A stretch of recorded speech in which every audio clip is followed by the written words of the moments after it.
एकादशी तिथि को सभी तिथियों में से सबसे महत्वपूर्ण तिथि माना जाता है और महीने में कुल 2 एकादशी तिथि आती हैं। अब आपको ये बता दें कि 15 अगस्त को अजा एकादशी है। ऐसे में आपको इस एकादशी से जुड़ी व्रत कथा सुना देते हैं। पौराणिक काल में भगवान श्री राम के वंश में अयोध्या नगरी में एक चक्रवर्ती राजा हरिश्चंद्र नाम के एक राजा हुआ करते थे। राजा अपनी सत्यनिष्ठा और ईमानदारी के लिए जाना जाता था। एक बार देवताओं ने सोची कि इनकी परीक्षा ली जाए। राजा ने स्वप्न में देखा कि ऋषि विश्वामित्र को उन्होंने अपना राजपाट दान कर दिया है। सुबह विश्वामित्र वास्तव में उनके द्वार पर आकर कहने लगे कि तुमने मुझसे अपना राज्य दान कर दिया है। राजा ने सत्यनिष्ठा व्रत का पालन करते हुए पूरा राज्य विश्वामित्र को सौंप दिया। दान के लिए दक्षिणा चुकाने हेतु राजा हरिश्चंद्र को दोबारा से जन्म के कर्म फल के कारण पत्नी बेटा को बेचना भी पड़ा।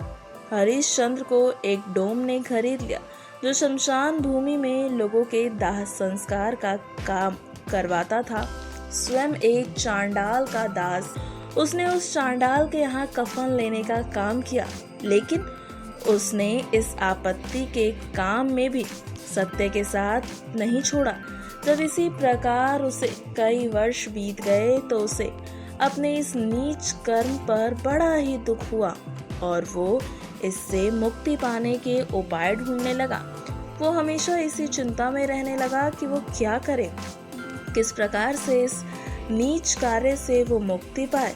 एक बार की बात है, वो इसी चिंता में बैठा था और गौतम ऋषि उसके पास पहुंचे।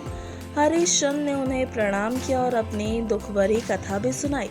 राजा हरिश्चंद्र की दुख भरी कथा महर्षि गौतम भी बहुत ज्यादा दुखी हो गए और उन्होंने कहा, हे राजन, भादो महीने के कृष्ण पक्ष की एकादशी को अजा एकादशी है।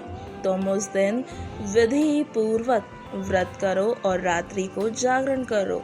ऐसा करने से तुम्हारे सभी पाप नष्ट हो जाएंगे।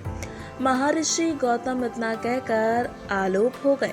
अजा नाम की एकादशी आने पर राजा हरिश्चंद्र ने महर्षि के कहे अनुसार ही विधान पूर्वक उपवास किया और रात्रि जागरण किया। इस व्रत के प्रभाव से राजा के सभी पाप नष्ट हो गए। उस समय स्वर्ग में नगाड़े बजने और पुष्पों की वर्षा होने लगी। उन्होंने अपने सामने ब्रह्मा, विष्णु, महेश और देवेंद्र आदि सभी देवताओं को खड़ा पाया। उन्होंने अपने मृतक पुत्र को भी जीवित और अपनी पत्नी को राजसी वस्त्र और आभूषणों में परिपूर्ण पाया। व्रत के प्रभाव से ही राजा को अपने राज्य की प्राप्ति हुई। वास्तव में एक ऋषि ने राजा की परीक्षा लेने के लिए ये सब कौतुक किया था, लेकिन आज एकादशी के व्रत के प्रभाव से ऋषि द्वारा रची गई सारी माया समाप्त हो गई है। हरिश्चंद्र अपने परिवार के साथ स्वर्ग लोक को चला गया था।